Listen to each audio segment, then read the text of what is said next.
dance for joy.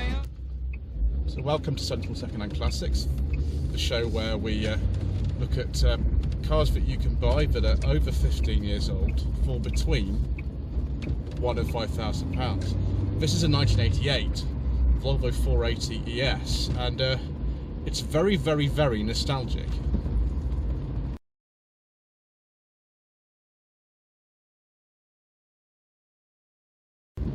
So the 480 was introduced to our market in 1987, but it had come out a year earlier in other parts of the world.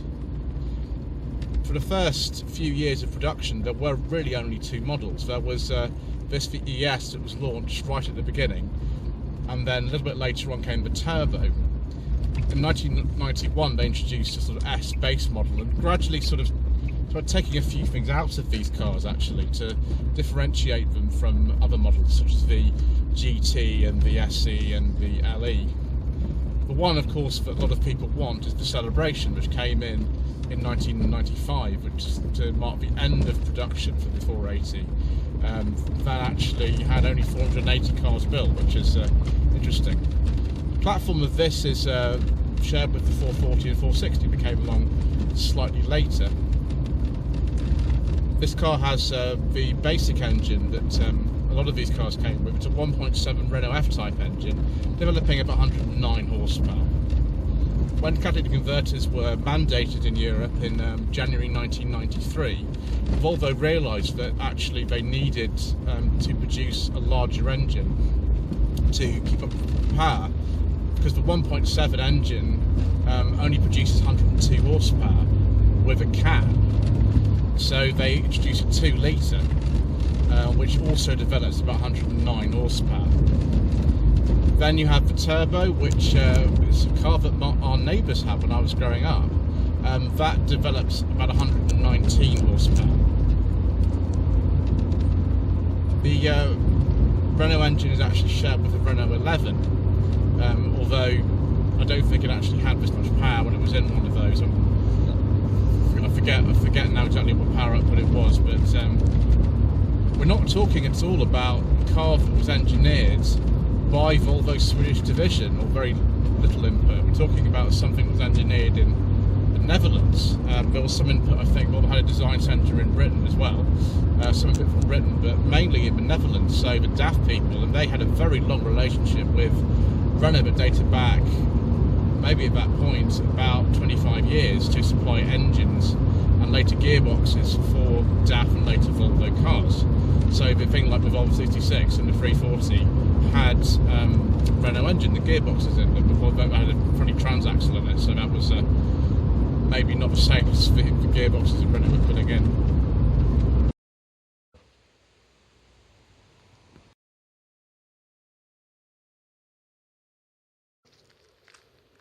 One of the reasons why this car is so nostalgic for someone like me is because, well, our next door neighbours when I was growing up had one of these. When my mother had a 240, which was a 1990 model but registered in November '89, our neighbours had also a G-plate 480 Turbo in black, and it looked amazing. They had that, I think, for about 10 years, about the same amount of time my mother had her 240. You wouldn't really believe, when you look at these cars together, 240 Estate and one of these, that they're from the same manufacturer. And indeed, there's really not much input, as I said before, in the design of this from Volvo in Sweden. Very, very nice looking car. I think there was a little bit of input right at the end from Peter Horbury, but not an awful lot on this car. He was sort of more things like the sort of C70, which was launched a lot later than this. I like these wheels. They were especially designed for this car. They're also, I think, on the Turbo. I think they're the same as on the Turbo ones. And just to see an early one like this is really rare. Most of the ones you see are later cars, things like the GT and the Celebration, which are special editions sort of later on in the life of the car, and many with a 2 litre engine. One of the main things about the car that I've always remembered, I don't think many people talk about this much, is you look at the striker panel here for the lock. I think that's what it's called. That's actually for the door lock, to show you it's unlocked, which is a detail I've never seen on any other car. And the door lock itself is right up here, which I find very unusual. I'll have a look in the boot. So again, very untypical Volvo to have a lever like that. For this type of car, I think it's quite sort of practical. Buddy owned his car and I were having a chat earlier on, and I always sort of thought these as a rival to something like a Celica, but Benz's was more like a Scirocco. I suppose that's right. I mean, it's based on a family car platform, but obviously in this case the sporty one came first. But it's based on the same platform as the 440 and the 460. But obviously with more sort of rakish looks, we just make sure we don't lose that bit of trim there. There we go, we've got this kind of massive sort of plastic thing here. I'm not sure that's where the wheel actually goes, just here. Quite a high load lip, but then it's a sports car, you know. I mean, there's far worse things you could imagine for your loading a sports car. There is a sort of kind of low blind thing that goes in here. It's not in at the moment. I don't actually remember if our neighbours actually had that in theirs most of the time. The seat belts are very interestingly attached. They're attached to sort of ceiling like this, which I've always thought was a very distinctive feature of the car. These little things here, the levers, are how you actually recline the seat. The tail lights are prone to cracking, as you can see with this example. This is going to need some new ones at some stage. Also, if you're looking at one of these, have a look for rust sort of around the sort of tailgate area, which this doesn't have any, which is great. On here as well, the rear arches are actually in very good condition. They are showing very small little blisters on here, but it's really not that serious. On a car of this age, obviously it's pretty common for rust to be an issue, and the 480 is no exception. I love the idea that they modelled this after the 1800 ES, probably why they're calling it the ES, which came out in the early 70s. And then obviously the C30 was the sort of real kind of replacement for one of these. So if we open up this side, because this is a really early car, it's got the earlier interior with this sort of blue piping in it, which I think looks very smart. Rather like the 440 and 460, the glove box is very unusual. It opens at the top like this. I'm not sure we're getting any secret mission documents in there, viewers. I'm not even going to try. I don't think it's going to work, so we won't do that. The electric window switches are down there actually. It's got two electric mirror switches. That's really unusual. It's strange. It's very common at this time to have that kind of thing where you have the switches down by the handbrake in a car. Heated seats in this model as well, which is nice. And we've got tape storage solutions as well. We'll just have a look and see what we've got. Duran, excellent. Very good. It's not quite as neat as the tape storage solutions on a Nissan Primera P10, but it'll do. Door pockets are quite small in this car. I presume it's because of the sort of sheer length of the door and kind of having to get in and out. We'll have a look in the back in a second as well. So Ben's just holding here the little kind of, well, I'd call it a low blind really. It's like a sort of privacy cover of anything else, and it is actually Volvo branded. Obviously it would be quite hard to get that on and off all the time, but it looks okay. And it's amazing much with the car actually. Right, so if I get in the back, I put the seat forward, see if it's like I used to be when I sometimes used to get a lift with our neighbours back in about 1992. We've got the Volvo mats in here. Typical Volvo owner. Buy the rubber mats. I'm going to have to sit indifferently in this. Yeah, Ben's quite tall actually. He's about 3 inches taller than me. But that's driving position that I've got it in. So this is a little bit further back. There's not the most room in here. I mean, I've lost back in the 480. I would have been very, very small. I would have been about 9 or 10 years old. We can adjust the rate of the seat there. That's a lot better, isn't it? Only 2 seats. We've got this big stowage box in the middle here. If I can just find the thing to release that. There we go. There we are. That's pretty handy actually. Rather than putting it like a useless rear seat, third rear seat in here, that's actually a lot more useful to have that. So you can, as I showed earlier, recline these seats with the little tag. It's very difficult for me to sort of show that now.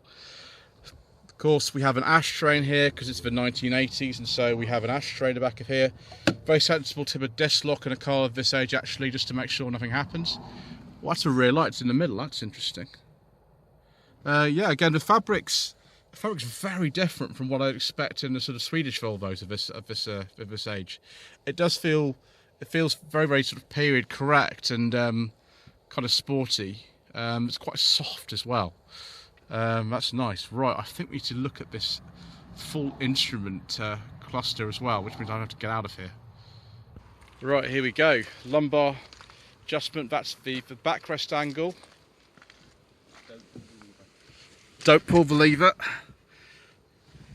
So you have to just get this out of the way. Got a full instrument display in here. You've actually got a voltmeter here, and it's an old pressure gauge. It's very, very sporty. I think these heater controls are shared with something like an early 440. The later ones didn't have this. They had rotary knobs. But we have got a rotary knob for the fan here. It's a little bit sort of haphazard having like that different from this.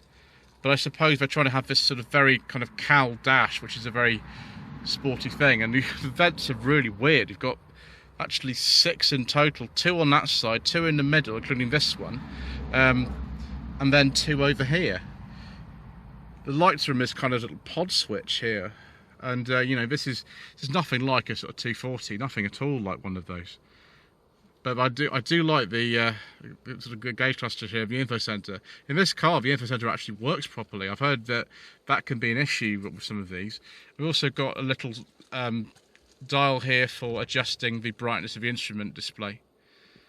So front and rear fog lights in this car, which is good. It looks very good with those.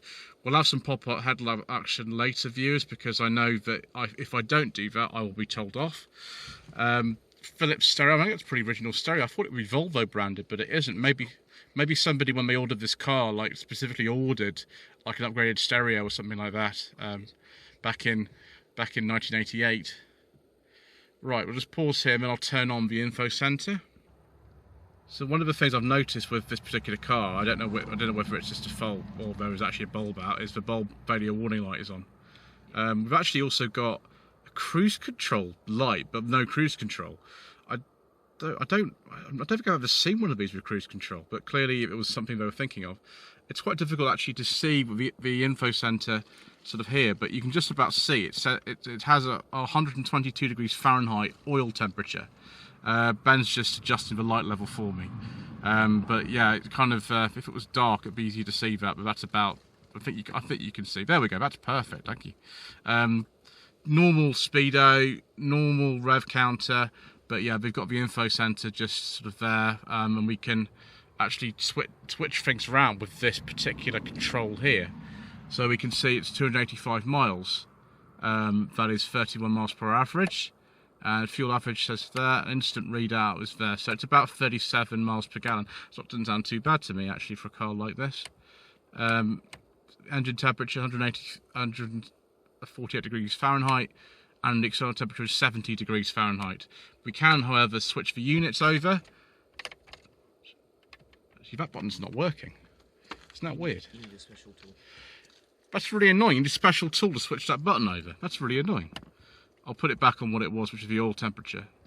But yeah, fuel gauge, little bar in there. That's in 1988. That would have been really rather fun, actually. Okay, let's have a look at this engine, shall we? So here's the Renault F-Type engine. In this case, developing 109 horsepower and 1.7 litres in capacity. I imagine there's some space to sort of put other things in, like a turbo. Gearbox is just down there, so access isn't actually as bad as I thought it would be. I thought it would be worse than this, but I can see the oil filters just here, for example, and there's the alternator. All 480s had fuel injection. There weren't any ones sold with carbs. Funnily enough, they were going to sell this car in America, but currency exchange rates were quite unfavourable, and so they never did. They're also going to build a convertible version, but again, they never did. You see the wiper linkage just under there, which is interesting. Yeah. But other than that, it looks quite normal. That's a very Volvo-looking Kuhn Reservoir rather than a Renault one. Look at that, you've actually got the She got the sort of throttle linkage just there. Right, I think it's time for some pop-up headlamp action. Oh, viewers, look at this. Pop-up headlamp action. The only thing that he didn't manage to do was put headlamp wipers are the pop-up headlamps, but you know, I'll take it as it is. That is just fantastic. Right, I think it's time to go for another drive.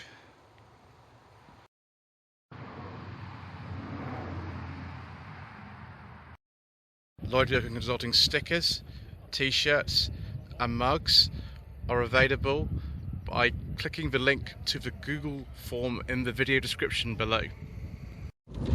So 0 to 60 in this car is somewhere in the region of about 9 seconds, and it does feel that the turbo's a bit faster.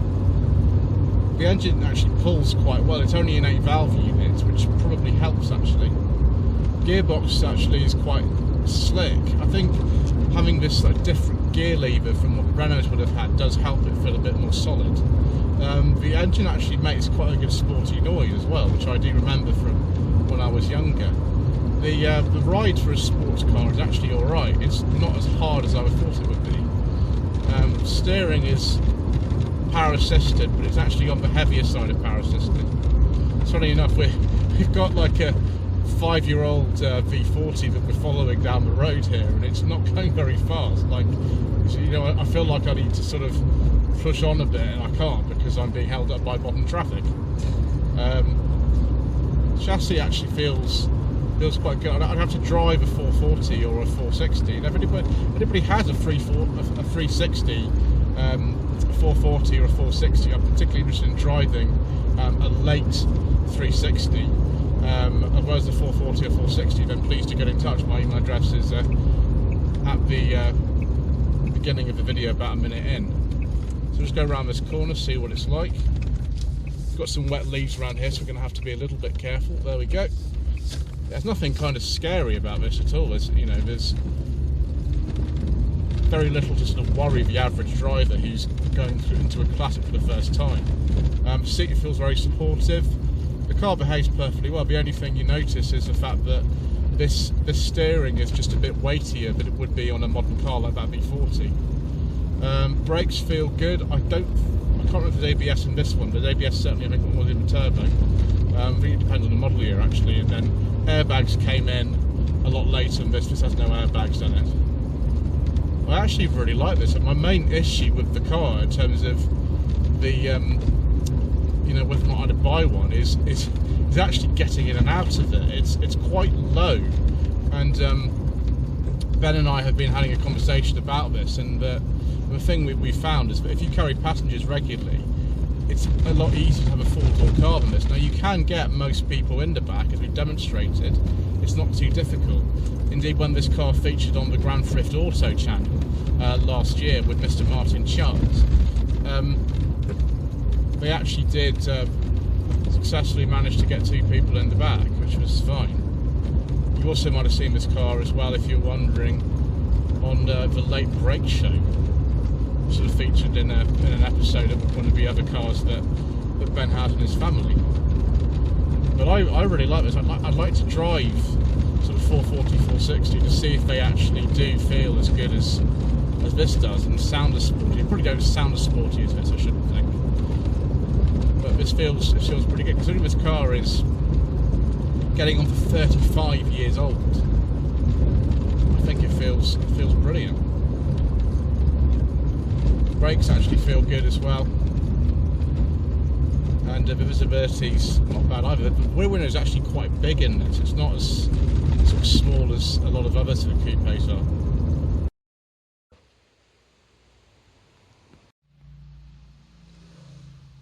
One of the things I've been looking up on the internet, and this is from the Honest John Classics website, is some problems with these cars.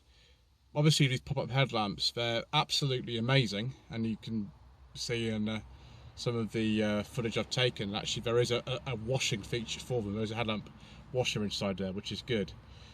Some of the things that you've got to watch for, the really early cars apparently have speed sensitive windscreen wipers, which don't apparently work very well. The info centre here, which you sort of saw, it was difficult to actually get on camera very well. That can go wrong. This one's fine. The top edge of the windscreen can be a problem. Rear arches is the main way you'd see if one of these cars is rusty. Door bottoms, the sills. We've seen of a tailgate. The seals can be problematic above the rear windows. The broken speedos are really common on these. There was a story many years ago when my mother invited a friend of hers who had one of these. It wasn't our neighbours, it was an ES like this one, and she unfortunately ate something that had chestnuts in it, and she was allergic to them, and my mother had to take her in the 480, which she'd never driven before, to sort it out. Because that was just the car blocking everything in the drive, and my mother drove quite fast because there was no speedo in it. It wasn't as nice condition as this car. It was a bit rough. This was, I don't know, when it would have been about 8 years old, I think. But apparently that's quite easy to fix. It's not, the end of the world when if the speedo doesn't work. So viewers, should you consider a Volvo 480 as a sensible second-hand classic? There are only about 300 of these cars still on the road in this country. They're not exactly common, but they're not as rare as some other cars we featured in this series. I actually think this is a pretty good car. The insurance rates are quite low on a classic policy for a younger driver. They haven't got like crazy amounts of power, but they're fast enough. There are some build quality issues on these, but if the car's lasted this long, you'll probably find that a lot of them have been sorted by now. The engines generally tend to be quite reliable. They do have a cam belt in them, make sure that's been done. But I've very much enjoyed having a go at one of these after 32 years of wanting to drive one. So thank you ever so much indeed once again for watching. Thank you to Ben for supplying the car for review, and we'll see you again soon for more reasonably priced but nostalgic motoring. 1, 2, 3, 4.